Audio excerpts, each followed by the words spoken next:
Thank you very much, Kathy, and thank you, Charles, for making all of this possible, and for the hospitality that I've enjoyed during my visit to the snowy reaches of Ohio here. I was just saying that obviously I come here for a bit of clear sky since my home in Southern California, it's been raining nonstop. You'll be delighted to know for the last week. I also couldn't help noticing as we were preparing up here, there were two things that happened in this program that I have never seen happen in any program sponsored by the entertainment industry. And they are an invocation, three things.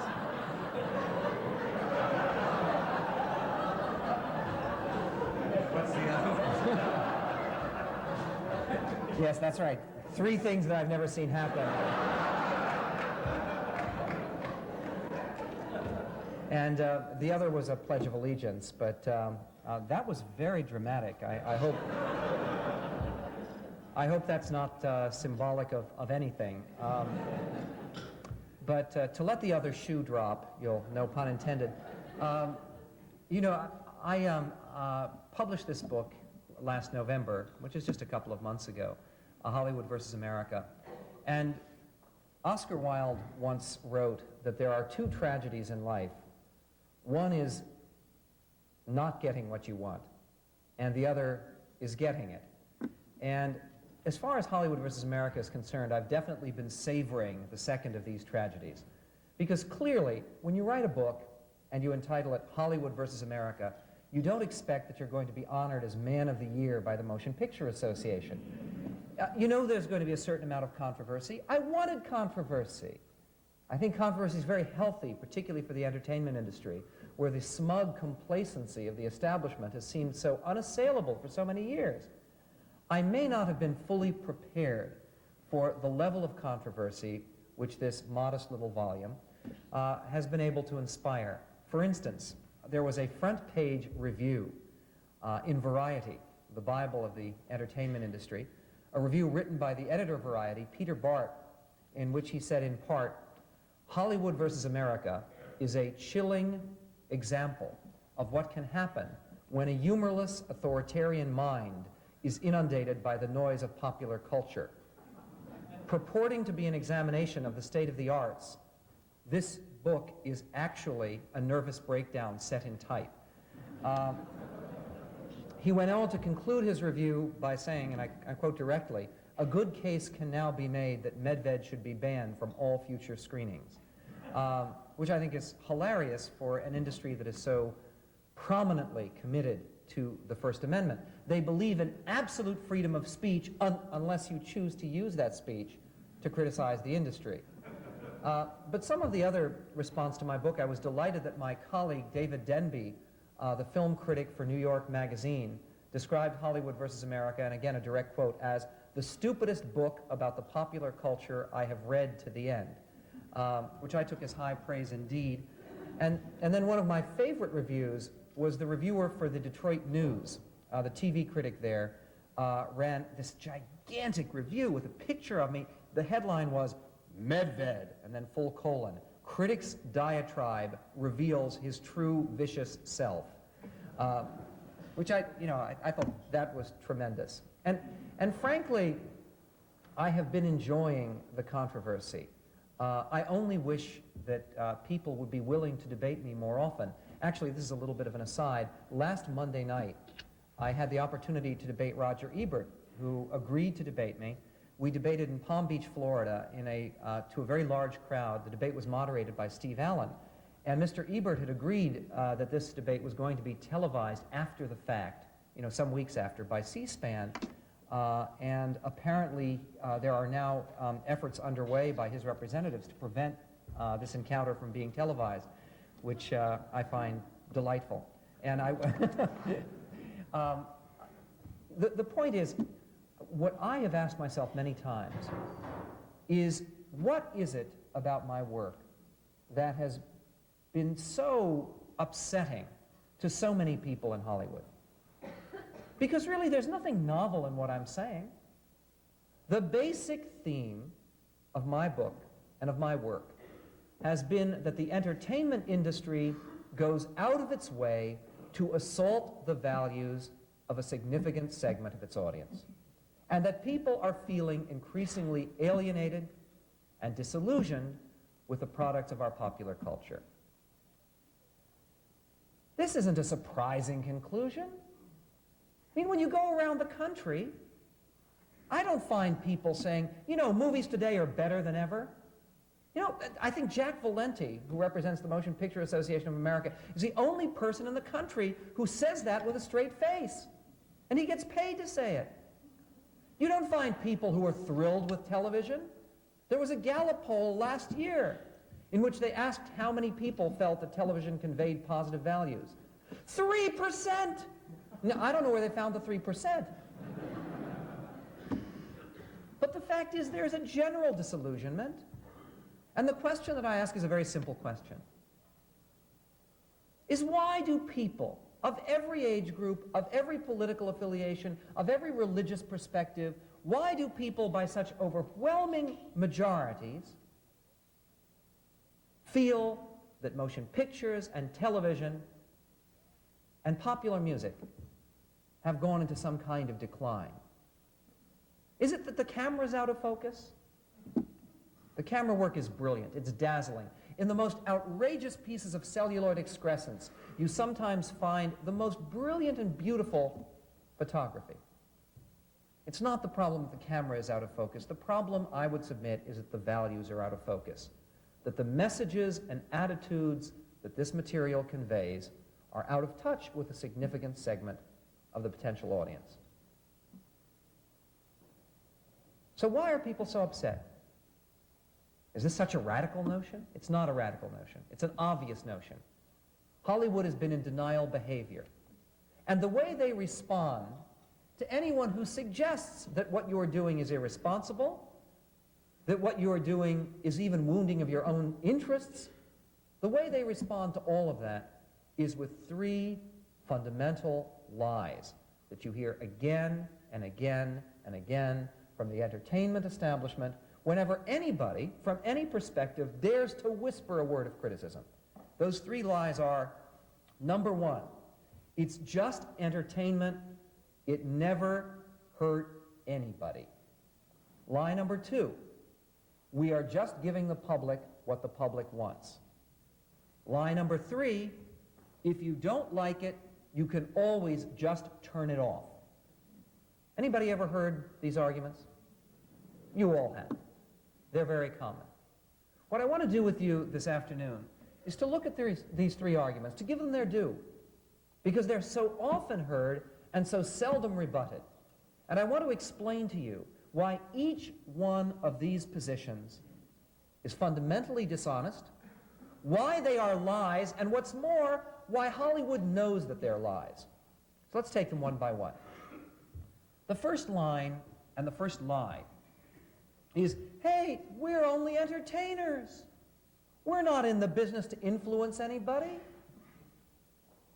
And the American public knows the difference between entertainment and preaching, and this stuff is just harmless. There's no proof anywhere that entertainment ever hurt anybody. They don't even believe it to be true. Let me give you an example of why they don't.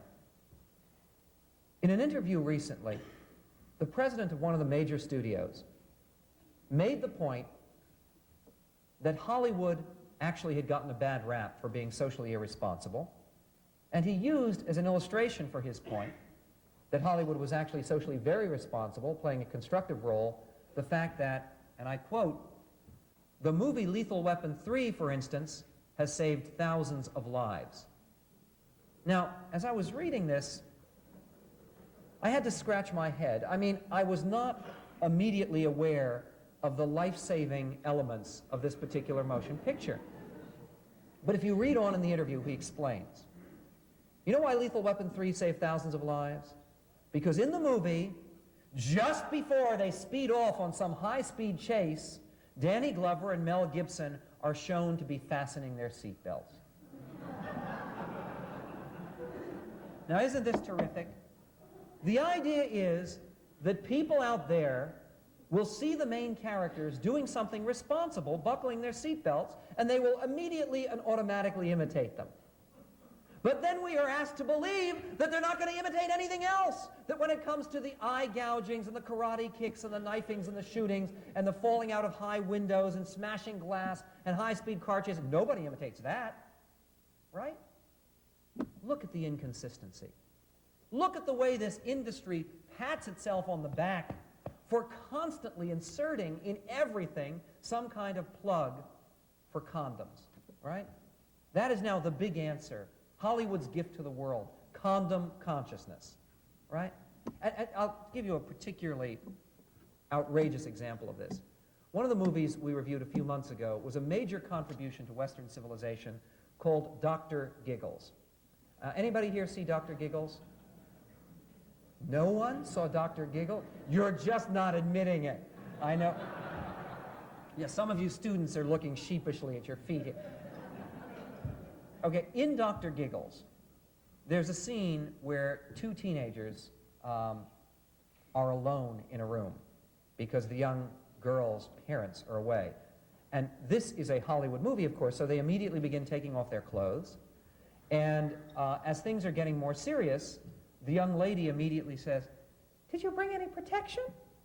And the young man says, "Oh, no, I forgot."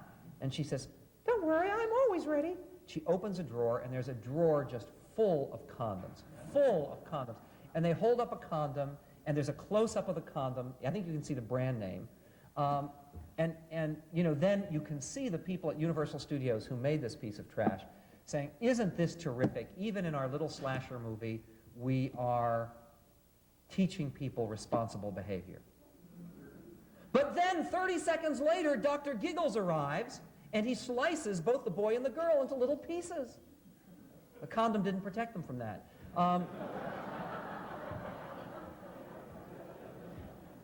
But you think of the insanity, think of the stupidity. The idea is that people see on screen this couple using a condom, and they're going to imitate that. But then they see Dr. Giggles doing a slice and dice. No one imitates that. Think of the inconsistency. They throw in all these positive messages about recycling and saving the rainforest. You see it in all the TV you see constantly. And we are supposed to say, isn't Hollywood great for teaching us responsibility and social consciousness? But then when it comes to violence, particularly violence against women, when it comes to irresponsible behavior, that no one's paying attention to. You know where you see the double standard even more graphically displayed? The entire television industry is based upon the idea that a few seconds of flickering images on a cathode ray tube can change human behavior when it comes to buying everything from canned goods to candidates. What is TV advertising? TV advertising is based on the idea that people see an image and that changes behavior. Not for everybody who sees that image, but for enough people to make a difference. We are led to believe, however, that the American people pay close attention to that 30 seconds of an ad. But when it comes to the 30 minutes of programming that surrounds it, oh, people are tuned out. They don't pay attention to that. Isn't that stupid? Isn't that hypocritical? Isn't it ridiculous? I debated, you know, people don't debate me anymore. I mean, it really annoys me. That's why I'm so glad to debate Mr. Ebert. I debated one of my colleagues on a TV show in Boston. And I made this point about the inconsistency of advertising. I said, "Do you believe that advertising works?" He says, "Well, it doesn't work on me." I said, "Well, do you believe it works on anybody?" He says, "Well, it must because they pay for it." I said, "Exactly." I said, "So then you think that the people pay attention to a few seconds of images and it changes their behavior?" And he said, "Yes." I said, "And you're submitting to me that 30 minutes of programming surrounding the ad changes no one's behavior?" He said, "That's right." I said, "Do you see any inconsistency here?" He said, "Well, no." I said, "Can you explain?" He said, "I believe the American people are smart enough to know the difference between fiction and reality." I said, "And you believe the American people think ads are reality?" I mean, how stupid can this be? But the fact is that going beyond the logical arguments, there is unequivocal scientific evidence about the impact of media images. The American Medical Association, This summer, the AMA declared a public health emergency concerning television violence. And the AMA in its journal reported that there have been over 1,000 scientific studies performed since 1962, and 86% of those 1,000 studies have shown a positive correlation between prolonged exposure to televised violence and to increasingly hostile, aggressive, and violent behavior and attitudes in real life. It is obvious. Again, think about the advertising model. One of the things people will ask about is, I'll say, well, you know, how could this be true? I watch a lot of violent TV and I don't go out and kill anybody. But you know, when they make an ad for the Lexus automobile, a lot of people see that ad, hundreds of millions. How many people actually buy the car? Only a few, a tiny percentage. But the whole nature of media influence is not that it has to influence everybody, it just has to influence enough people to make a difference. Part of the logic of the argument that people in Hollywood make could be applied, for instance, to the Ross Perot campaign. It could say, oh, poor Ross, what a poor deluded fool. He wasted all of those millions of dollars on his infomercials because he only got 19% of the vote. Does that mean the infomercials didn't work? No! Who says that for something to work, to change society, it has to change everybody? Think about it. Think of the damage that one rapist, one killer, one person running amok can do to the whole society. The impact of media is not just those relatively few people who are directly impacted, who are led to real-world violent behavior, partially by their saturation with the media, and all studies report that there are people like that. It's the impact on all the rest of us who are then convinced that this kind of behavior is not only accepted, but it's expected. The real power of television and movies is their power to redefine normal behavior. Our popular culture has redefined normal behavior in the most antisocial and irresponsible ways, and led us to consider that the most bizarre and destructive and evil kinds of behavior are an inevitable part of daily life. And that has had an impact on the social fabric, and it's having a more serious impact as time goes on. So Hollywood's first lie, that this is just entertainment, that we have no responsibility, that we have no impact, they know it's a lie. They don't even believe it. The second lie is more difficult. Because the second lie is that we only do what we do because we're good capitalists. We're following the free market. We're giving the people what they want. We have to make a profit, don't we? We have to do business. We're just satisfying the public's desires. What's so neat about this argument is it's a way of avoiding responsibility. It's a way of saying, if our screens are covered by sleaze and gore, don't blame us, blame yourselves. It's your fault, it's not our fault. But you know what? Even though there's a certain logical appeal to this kind of argument, the most stunning discovery I made in researching my book was to find out that it's not true. It's never been true. And it certainly isn't true today. There's one very, very simple mathematical, statistical test you can do. Right now in America, 61% of all movies released at last count are rated R, which means they have violence, harsh language, or graphic sexual contents in a pretty extreme degree. It's hard to get an R rating today. You've got to be pretty intense about it. You know you can now get a PG-13 rating with 3 F words? I mean, you need more than that to get an R rating. So you have to really go at getting an R rating. So when 61% of the movies are rated R, that would be a clear indication, according to this argument, that those are the movies that do best at the box office. How many people here, and please be honest, before you came in here today to listen to me, how many people believed that the biggest money makers in Hollywood were movies rated R? Okay, thank you. That's honest. That's what they've been saying. Ladies and gentlemen, This is statistically measurable, and it is not true. Variety makes a list of the biggest money makers by decade, by year. You can go back to the decade of the 1980s. Do you know how many of the top 10 money makers in the 80s were rated R? One of the top 10, Beverly Hills Cop. There has been no year in Hollywood history when as many as 4 of the top 10 movies have been rated R, despite the fact that 60% of all movies are. So this was very intriguing to me. And I decided to actually invest some money and some time in doing an extensive computer analysis and looking at the relative box office performance of R-rated titles versus PG and G-rated family titles, leaving out PG-13 initially because PG-13 is sort of in between. You can have a lot of violent content in a PG-13 movie. You know what? In 1991, counting every one of the movies released by major American film companies, in 1991, PG and G-rated films aimed at families did 3 times the business on average as R-rated movies. Amazing. Amazing. So I got this data back. I scratched my head. I had my researcher, who's also the research director for the Screen Actors Guild.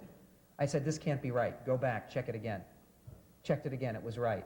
And then my immediate thought was, as I began considering it, well, you know what? It's because they're making too many R films. Obviously, it's just become oversaturated with R, but probably in the past it was... So we went back, we looked at the past. Went back every year since 1983. Every single year, PG and G-rated movies did better by at least 2 to 1 than R-rated titles. And what happened during that time period when PG and G-rated movies were doing better? The percentage of PG and G-rated movies went down, and the percentage of R movies went up. The percentage of R movies went up from 39% to 61% at a time when R-rated movies did worst of any rating. This industry may not be evil, but it is radically dysfunctional. It is not, repeat, it is not giving the public what the public wants.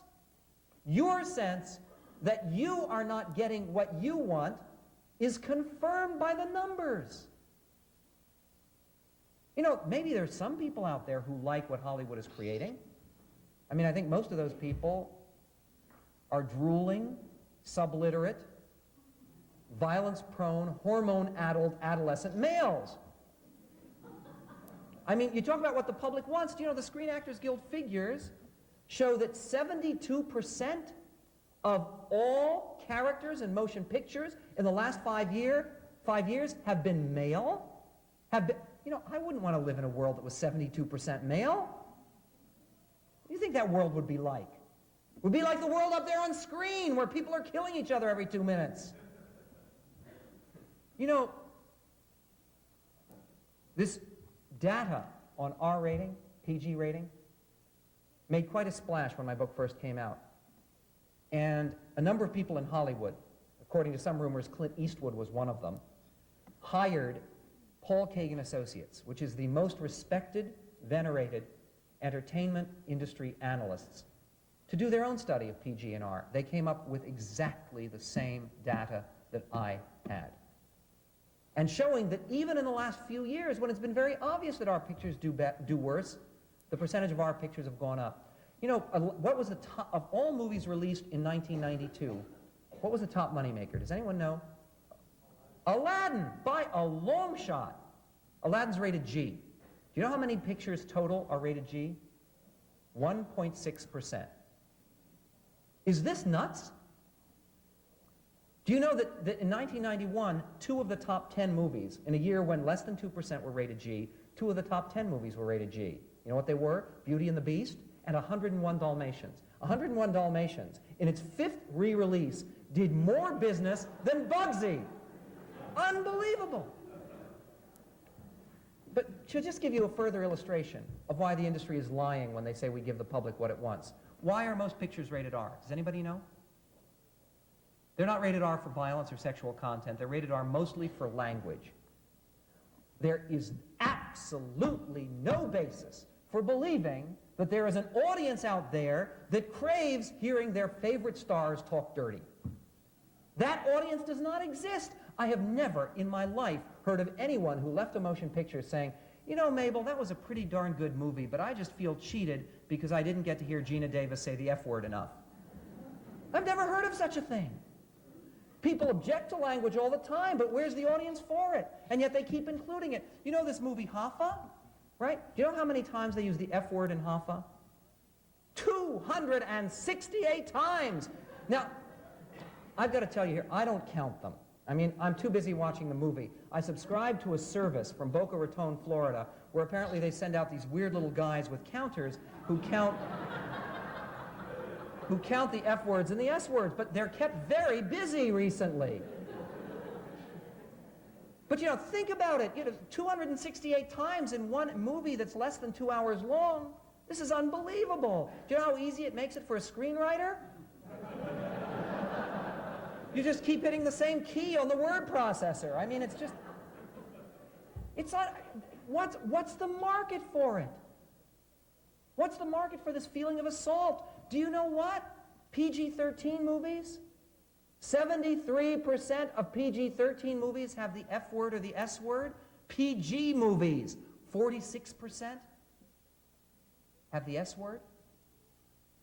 What's the sense? Who would miss it if they took it out? You know, in years past, they could create material that would be very persuasive. Very persuasive material about, like, Grapes of Wrath, about Okies, about Dust Bowl farmers trying to make their way to California and facing all hardships. They could make prison movies. They could make movies about tough Marine Corps companies like Sands of Iwo Jima. And they could do it without F and S words, and nobody missed them. You know, one of the best reviews of my book, I thought, for its perception, because it was a very positive review, was a review by Joseph Sobran in National Review. And Joe Sobran asked a very, very important question.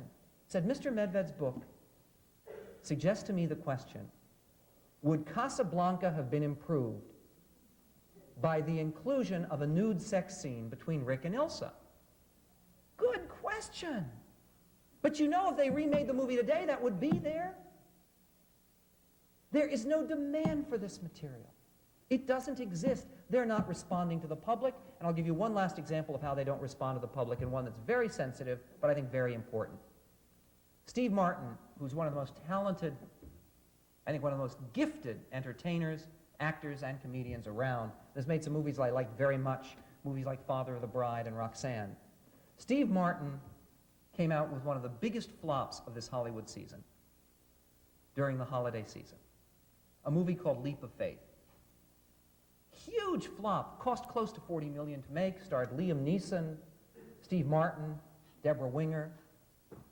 It earned back at the box office less than $9 million. What's the problem? The problem was it was yet another movie about a crooked clergyman. Steve Martin plays a faith healer, hypocritical faith healer, who goes to a town called Rustwater, Kansas, and then fleeces the locals. You know what? When Hollywood takes a successful formula, like the Die Hard formula, and then they repeat it, and they make Die Hard on a boat and call it Under Siege, and they make Die Hard on a plane and call it Passenger 57, and all those movies do business, you can understand why they repeat a successful formula. But what about those times when they repeat an unsuccessful formula time and time again? Let me tell you something. For the last 20 years, they haven't made a dime making movies about crooked, crazy, corrupt clergymen. All of these movies fail. And there have been dozens of them. Dozens of them. Movies ranging from At Play in the Fields of the Lord, to The Handmaid's Tale, to Guilty as Charged, to Salvation, to Pass the Ammo, to The Pope Must Die, to The Vision. You haven't heard of many of these movies. You know why? Because nobody went to see them. They had to subpoena people to go to see them. And yet they keep investing money in a failed formula. Why? Because Hollywood has conceived deep in its heart a profound hostility to the Judeo-Christian tradition and to organized religion. You know, we just had the Super Bowl. Everybody in America watched the Super Bowl, right? You know what happened that Sunday? What did more people do that Sunday than the number of people who watched the Super Bowl? More people went to church in the morning than watched the Super Bowl that afternoon. And more people go to church every Sunday morning and to synagogue every Saturday than watch the Super Bowl, even on that one Super Bowl Sunday. According to every survey, 40 to 45% of Americans go to church or synagogue every week. Every week. Do you ever see that in film? Yeah, you do occasionally, but only when they're showing a corrupt, crooked, or crazy character. You ever see it on TV? TV, which is supposed to be such a mirror of America? When they tell us we're just giving you a picture of reality, where's the picture of reality when religion, which is such a powerful and such a positive force in American life, is left out? They say they're answering the demands of the market. What evidence is there that the market craves continuing portrayals of demented religious believers? And especially when they vary that formula once in a blue moon. They come up with a movie like Sister Act. Now, in Sister Act, the nuns are not portrayed as brain surgeons, but they're portrayed with affection. They're at least nice people. And what happened with Sister Act? The most affectionate portrayal of the Roman Catholic Church in at least 10 years in a motion picture? $139.5 million went through the roof. A huge hit. When they claim they are giving the public what it wants, they're lying. They can't use this fig leaf for what they are doing. On a whole range of other issues, which you can ask me about later, I can demonstrate to you that Hollywood has not been responding to the public, nor has it been reflecting reality, not in terms of its portrayals of America, in portrayals of its themes of patriotism, of the military, of the business world, certainly not in its portrayals of the American family. It doesn't respond. The industry is dysfunctional, and clearly so. And when they blame people for the state of the industry and the state of what they create, they truly have no one to blame but themselves. And that brings me to the third argument, in some ways the toughest argument of all. And that argument can be very simply paraphrased by something that Jack Valenti said to me the last time we debated, which was March of 1992, and he's refused to speak with me since then. We were on a panel together in Washington, and he turned to me and he said, almost in these words, I don't have the exact text, he said, you know, if you don't like the material that we're creating, then you have the biggest and most formidable power known to man. You can just decide not to go. If you don't like it, then just turn it off and shut up. Powerful argument. Why not just elect not to participate in the popular culture? Why worry about it? Let me try to answer that question initially with a little story. A few years ago, on a weekday afternoon, my wife and I went with our then 2 children. We've since had a new baby boy.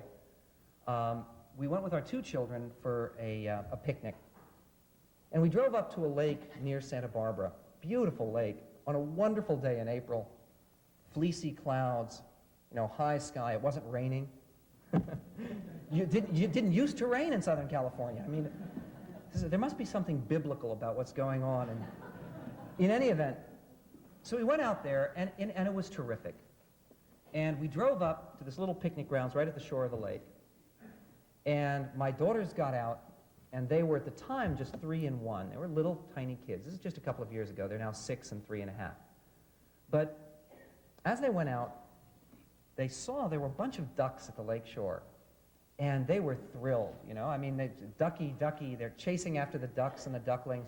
And my little one, who wasn't even yet 2, started saying, ducky, very clearly, which is, a great delight. I mean, it's a strange first word, but we were delighted to see it. And, we're unloading the food. And it was a lovely afternoon. And, my wife, of course, us being a good yuppie family, we went into the car and got the video camera. And all of this little idyll, it's a simple afternoon picnic, is interrupted when about 5 teenagers, 13, 14, suburban white teenagers, by the way, showed up at the picnic ground, and they were carrying that household appliance that is familiarly described as a boom box. Now, this was not a normal boom box. This was a boom box. I mean, the Arnold Schwarzenegger model. This was the mother of all boom boxes. And they were playing it. And you may be shocked to hear they weren't playing Haydn. They were playing rap music. Now, you know, I've gotten to know a little bit more about rap music since writing my book, because I have a lot of the lyrics that I actually quote in there. At the time, I didn't really know from rap music, so I'm not sure which one of the distinguished artists was being represented on this boombox. But I will tell you this, that every other word was unimaginable. I mean, I can't even at lunchtime tell you what this song, and it was just coming, boom, boom, boom, boom, boom, boom. And you know, I mean, we looked, then they came up, and they're just blasting us. And you know, my 1.5-year-old then began to cry. Now, I don't think she really even understood the words. She hadn't heard these words before, thank God. It may have been just the bass line. Whatever it was, she began to cry. And then, of course, her sister began to cry. And my wife looks at me with this pleading look, like, do something. So I rather sheepishly went over to these young gentlemen and went over to the young man who was holding this machine. And I said, you may notice, you see these little girls here are really scared, they're crying. Would you perhaps mind if you turn down your music a little bit? I was trying to be so polite. This kid didn't say a word. He smirked at me and turned the volume up full blast to absolutely ear-bleeding levels. Now, at this point, our choices were limited. As it happens, I don't carry assault weapons in my trunk. Probably a good thing. But, you know, we had to leave. We packed up our stuff and packed up our kids, and we left. A big tragedy? No. An unpleasant moment? Yeah. You know, ruined our afternoon. A powerful illustration? I think so. An illustration of the fact that, as the late, great Joe Louis said, when it comes to the popular culture, you can run, but you can't hide. It is everywhere, especially with technological advances. It crawls into all the interstices of our lives. You can't avoid this stuff. Anybody here ever had the experience of being stopped at a red light next to what's called a boom car? All those who've had that experience, please raise your hands. Right. You may not choose this material, but it's there. It's part of the fabric of our lives. Let me give you another example. Again, I hope you don't mind a show of hands. How many people here have ever bought a Madonna CD? Anybody? No. How many people here have ever gone to a Madonna concert? How many people here went to see Madonna's movie, Truth or Dare? Yeah, some people. Well, one person. Sorry, Kathy. Okay. Now here comes a punchline. How many people here know who Madonna is? Right?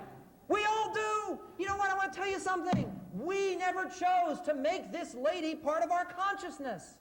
I never chose to have my limited gray matter involved with images of this particular jerk, this particular public latrine, and her displays. I wouldn't have chosen that.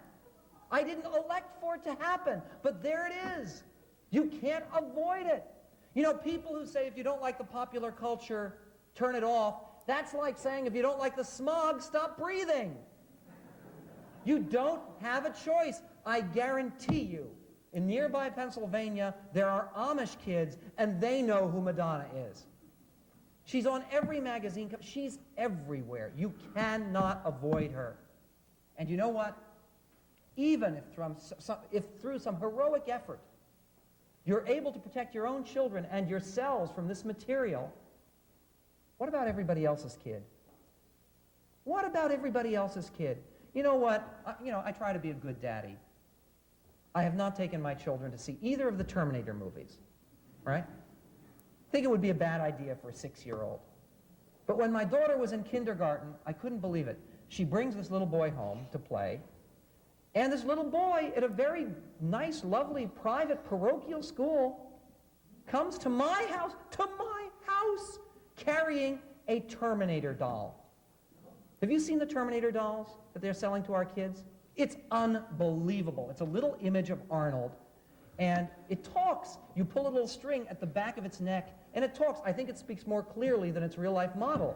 But you pull the string, and it says things like, "I will blow you away," and "Hasta la vista, baby," and "I'll be back." And, good God, these are little kids. They're kindergartners. Can't we protect our little children from the Terminator and from Freddy Krueger and from Madonna? I mean, good grief. It's an appalling situation. And people who say that if you don't like it, just turn it off, they're not paying attention. Because maybe your children will not be influenced. Through some superhuman effort, you can struggle against the influence of the popular culture, get rid of your TV, always a good idea, protect them from the popular music, be a vigilant parent. Maybe you can have an impact, but you can't have an impact on everybody else's kid. And it's somebody else's kid who may hit yours over the head, God forbid, or rape your kids, or God forbid, have some impact. We are all members of this society. Popular culture isn't assaulting us individually, it's assaulting the social fabric. And that's why what is needed to deal with this problem is a cultural, environmental movement. A movement that says, just at the time when we are demanding that corporations take more responsibility for their pollution of our air and water, so too we should expect greater accountability from these huge entertainment conglomerates about their pollution of the cultural atmosphere that we all breathe. There is no question that the time is right and ripe for precisely such a movement. There are huge majorities of Americans who are fed up. Conservatives don't have a monopoly on these concerns. Newsweek magazine did a survey last October. 80% of the American people said there was too much sex and violence in motion pictures. You know what? You can't get 80% of the people in this country to agree that Elvis is dead. But they agree on this one. They agree on this one. And it's high time that people become mobilized, that they empower themselves, that they recognize that Hollywood is not like the weather. It's not like everybody can talk about it, but nobody can do anything about it. People should scream, they should stand up, they should complain, they can write letters, they can join organizations. I have a whole series of organizations listed at the back of my book. And most of all, talk to your friends, talk to your neighbors, become intelligent and committed consumers. Don't patronize the worst stuff, and when something decent comes along, as it does every once in a great while, get behind it, show your support. Create new alternatives. And for those of you who are young people who are students, by golly, we need reinforcements out in Hollywood. People with more decent values. People who want to make a difference. And I think when people come out there, they will find an industry that is at a crossroads, where people are recognizing that the audience has declined, that fewer people went to movies last year than any time in the last 16 years. Amazing. Hollywood hides that fact. And they're not just going over to home video, by the way. Home video rentals went down 6% in 1991. They remained flat in 1992. People are disillusioned with this material. The time is right for change. People talk about all kinds of change today. Usually that seems to mean a tax increase. But one of the kinds of change that is clearly necessary is change in the entertainment industry, change, a new attitude of responsibility, not censorship, but corporate responsibility, playing a role as more constructive corporate citizens for these big entertainment conglomerates.